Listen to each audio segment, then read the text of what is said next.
or that on or create that platform on which he can convey what exactly he needs to convey to the maximum number of people. I think it's a challenge, but it's not impossible. I believe it's definitely a challenge, but I can tell you in America, at least for television, it's very targeted. Like Grey's Anatomy is definitely what we call the 18 to 49 target area, and mostly a women's show. I mean, obviously a lot of men get drawn into it mostly because of the women, but it's very much a targeted show. And what I found out just on this trip is that even for children's programming, they target specific ages and boys versus girls as far as how they program things. So it could be interesting to have, to know your target audience and go for if it's the elite versus the other problems and that sort of thing. And the other thing that I think really stands out with this panel is just like, and from this trip, it's just honing in on the humanity of it all and how we all have a universal experience. And what we try to do with Grey's Anatomy is we have the theme, and the theme is basically the universal experience and how deep into the humanity and the truth of the characters, and therefore, just drop in little things about the health and people will kind of take it in. You said the show is targeted, but the reach of the show would be much wider. Therefore, the so-called TRPs or the ratings might show a viewership of so much when actually your target audience might be much less. I mean, I'm trying to make some sense of this. Actually, I think it has to be targeted very clearly to a section, or a segment. But at the same time, that doesn't necessarily mean that those are the very people who you should characterize in your stories. And that's what's actually happening in India. We are targeting to the middle class. So every series is about them. No, they would also be interested to know stories and hear stories about other people. We're not doing that. For instance, I'll tell you, in India, almost 50% of our population is Muslim. Today, out of 300 channels, not one story even incorporates one Muslim character. Not even one Muslim character than any single soap opera or story that runs on Indian 300 channels. And I can tell you on our show... So we are myopic to a large extent. Sorry. I was just going to say, part of our... I think even a push for America is to have more diversity in the shows so that it's more of a universal experience. So, we're one of the few shows that has a lot of doctors that have, different racial backgrounds and that sort of thing. And then when we can bring in the patients, we can bring in different, socioeconomic status, so they're not all doctors, and people can have more of an experience of, a different lifestyle than the doctors that are the main characters. Yeah, that's certainly something that's and important. in India, essentially, that's the very difference between your storytelling and ours. We rarely ever know what our characters do as a profession or to earn money. We don't. We just know them as they belong to a social group and they come from there, therefore they wear these kind of clothes and they put on this kind of makeup and they behave in this particular way and they pray and they drink and dance and have a good time, they get married. But after 700 or 800 episodes or 9 or 10 years, you still don't know what they do for a living, So that is the truth. That's fascinating. Yes, in the back.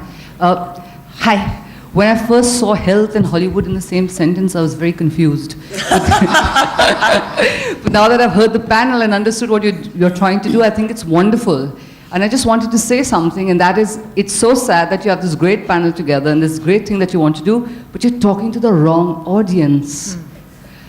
All the writers here, I'm sure, have in their own way wanted to do something worthwhile, but the way that television works in India is that shows are commissioned by channels to production houses. The content is entirely dictated by channels. A writer has nothing that he can actually dictate where the content is concerned. When the BBC came here about 10 years ago with much the same charter for social change, what they did was they got all the heads of channels to sit around a table and they said, we will provide you with the information on issues and you put that into the shows you currently have on air in whatever way you can, in as dramatic a manner as you can. And that was what many channels did try to do. It was an effort that they did some years ago. What they also did was they specifically designed a show that went on to Doordarshan, which was a detective series, but it actually tackled the question of AIDS. But this all came from the top down. They spoke to the channels, and that drove change. As writers, unfortunately, in India, we are not in a position where we can drive change however much we might wish to. So it's just a suggestion that you're actually talking to the wrong audience here. If you want to drive change, you might want to look at speaking to channels and speaking to people who actually dictate the content. That is a huge... Absolutely right. Because I was also expecting that we would have a lot of people from the marketing sections of all the channels, because they tell us the statistics. They tell us these are the number of people who belong to section A, B, A+, B+, C+. We don't know what the hell that means. And because we live, we've all grown up in India, so we know India. I mean, it's in our bloodstream, and we just know how people emote. But Numbers kind of change that. It kind of blocks your entire way of thinking. I entirely agree with these people that it's true, but that does not mean it cannot be changed. Right. You have to talk about it. You have to make them conscious. And Onir has said something very nice today. Twitter. Go on. Yeah. Put it on Twitter. It's the heads of television that don't allow it. And you'll see change. I hope. There's also something But to be... there's also another lady here from the World Bank. A money person. Not her own money, but she can influence people. Tell these people, these heads, if you can, change your mind. You don't have to make money all the time. Some of it can be towards change. And then they will, like the rest of the world, contribute to that change. That's all I can say. There's also something to be said for, I agree with you, this is a completely different way of doing business in television that you have here than we have in the States. But American television is incredibly, it has a global audience that I sort of knew, but the more you travel and experience, the more you see that the reach of that. Because of that, if American programs are successful in depicting health issues, climate issues, crime issues in a way that's entertaining and successful enough to be broadcast around the world, that's the sort of thing that it would seem to me that network executives who make the top-down decisions here would take a look at, and if they're the ones dictating content, if it's successful there, it could be successful here. So it seems like that would be a way to help change, to bring different kinds of programming to Indian television. I thank you for that comment. I'd like to respond because we at Hollywood Health and Society made a decision early on to partner with the Writers Guild of America. When people think of Hollywood, they usually think celebrities or executives. Rarely do they think about who's behind the scenes, unless you're in the industry. And so we think you are the right audience, because if we find that there's interest here among the people who are actually doing the writing, that's the most important thing. If there is no interest, we don't want to force some kind of top-down decision. You're already having to deal with that. So the idea is to empower writers.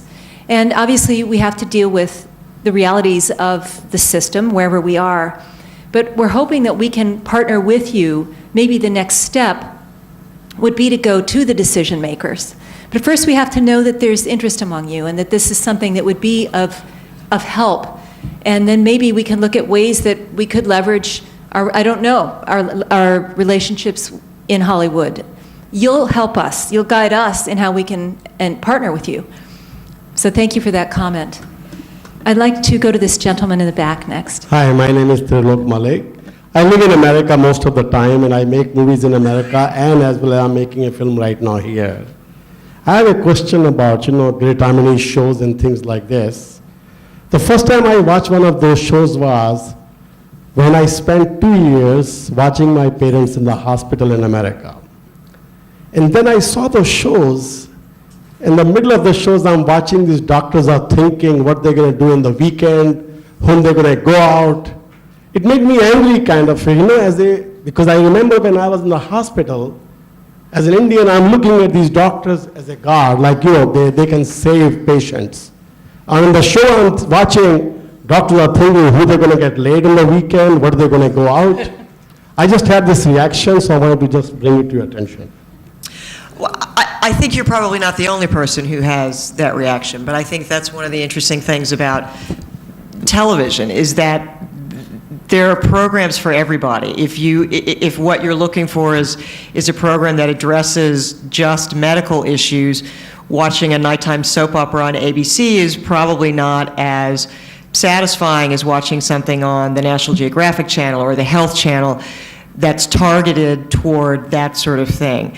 One of the things that I think that we've been discussing here, and that's true for private practice, is if you're giving people information, when I was a kid, I would never swallow pills, so my mother always chopped it up and stuck it in a spoonful of ice cream, and then I would take the pill and I was happy to do so. I think that's true in these medical shows that we were talking about, is that we're not making a documentary. We don't purport to make a documentary. We are entertaining people, and I think that it's true that doctors do think of other things. I grant you that doctors may not think as much about having sex on the weekend in real life as they do on television, but that is the way to get people involved in the show. I don't know. That turned me off. I said, if I go to the hospital, I want my doctor to pay attention, not goddammit who's going to get laid in that weekend. I would hope that you would go to an actual doctor, not a television doctor. Well, let me just say that. Yes, I will go to the actual doctor. Thank you. But anyway, regardless, I have enjoyed some of your shows. I want to say that there has been an evolution in America for doctor shows. It used to be that the doctor was God, and everything that doctor said was good, and they practiced good medicine, and they were good people, and everything was approved by the AMA, the American Medical Association, before it was allowed to be on television.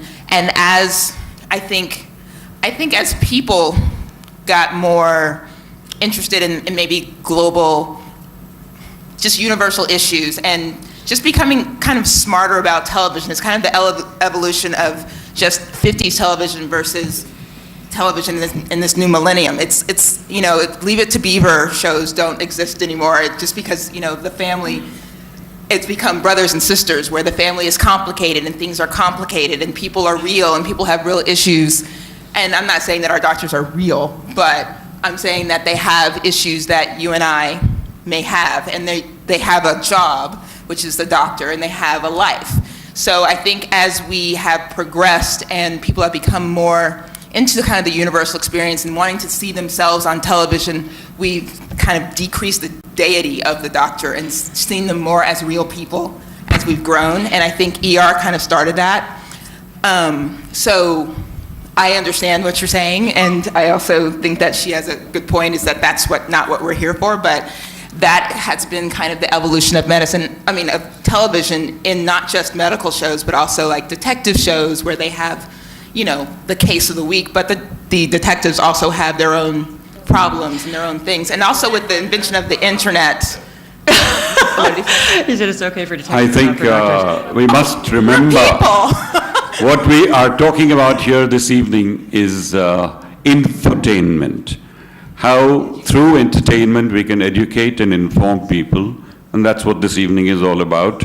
And if along with some information and knowledge you get some entertainment, even if it's of a sexual nature, I don't think there's anything wrong, because they're human beings. At the end of the day, everybody's human. Even doctors have families, and they have a life other than being a doctor. So I would never mind seeing that side of it while I'm watching them save lives.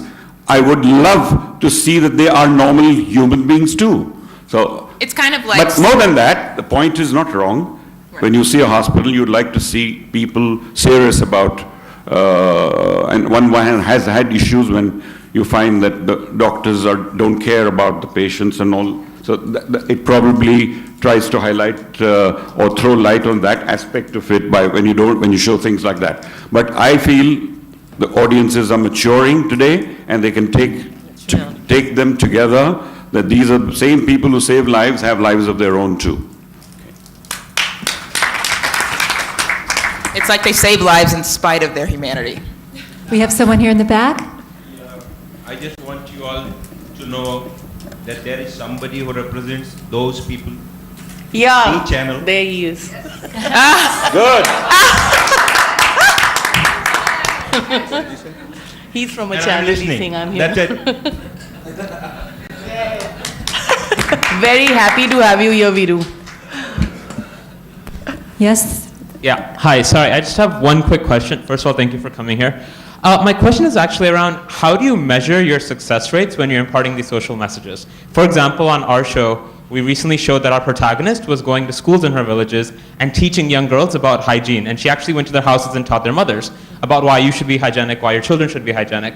But besides, TRPs, which is how we, measure whether our shows are being successful, I'm curious to know in Hollywood, how do you really measure whether or not these social messages are making a difference, whether or not audiences are getting influenced, beyond fan mail, perhaps? Well, I think Sandra talked a little bit about that in the chart about the Neil Baer show and the Bold and the Beautiful show, where they had this discussion and calls spiked. I know for us, the show that we've gotten the most response to this year was when one of our main characters was raped.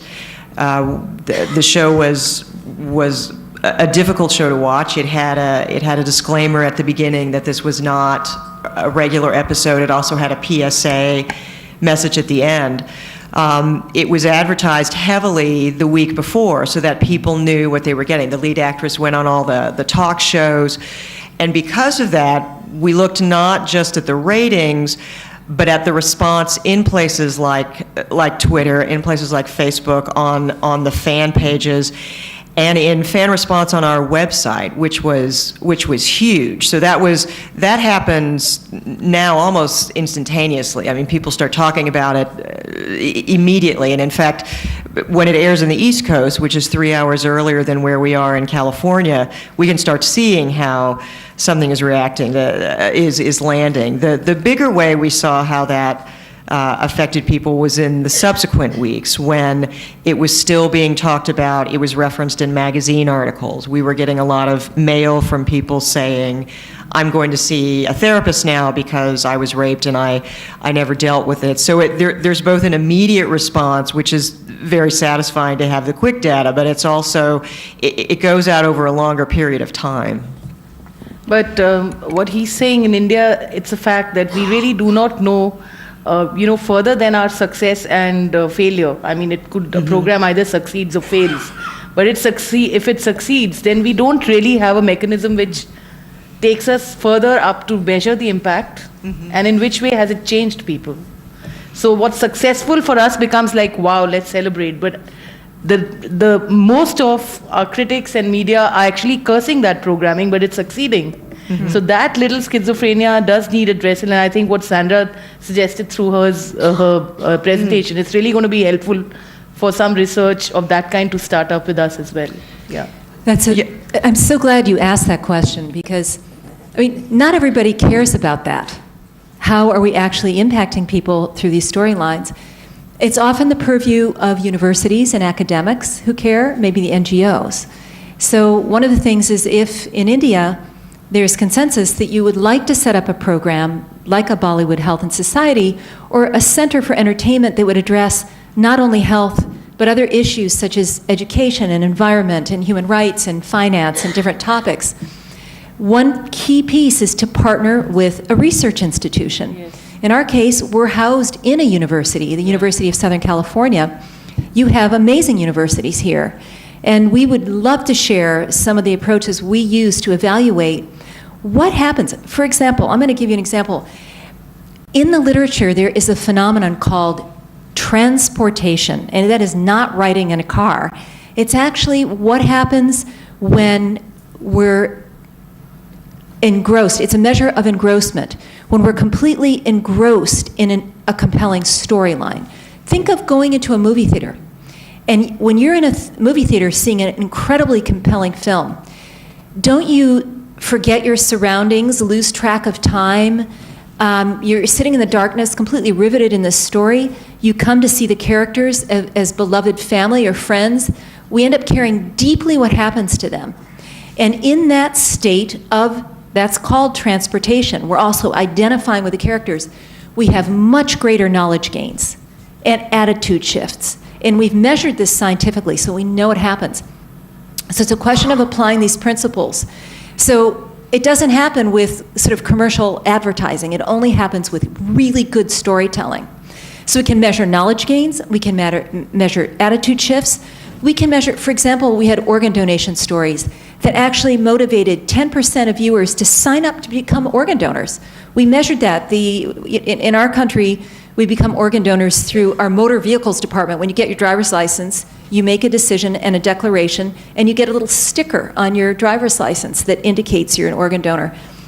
10%. Now think about the first hour a popular show airs in the US, it reaches up to 20 million viewers. Within a week, the network will repeat that show 4 times. Then it goes to syndicated rerun over and over in the US and to over 100 countries around the world if it's a popular show. Something that small, even a minor storyline, can have tremendous impact. It is something we know how to measure, and we'd love to share that with you. Who's next? Well, I think we're actually coming to a close. So I hope you'll join me in thanking our amazing panelists tonight. Let's do that. I'd like to also thank all of you in the audience. I'd like to ask you if you would look, yes, let's thank you. I know many of you are our peers, and we hope to speak with you over dinner, which will be served in the hallway. I'd also like you to help us by filling out the evaluation form in your packets. We'd like to know what you thought of tonight's event, what it meant to you, and what we could do differently to improve it. And that will help us come back and do future events. And with that, I'd like to thank all of you for coming tonight. Thank you so much.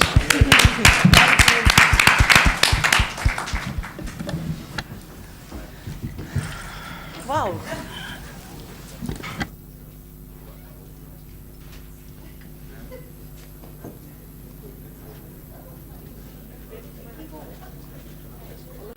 This is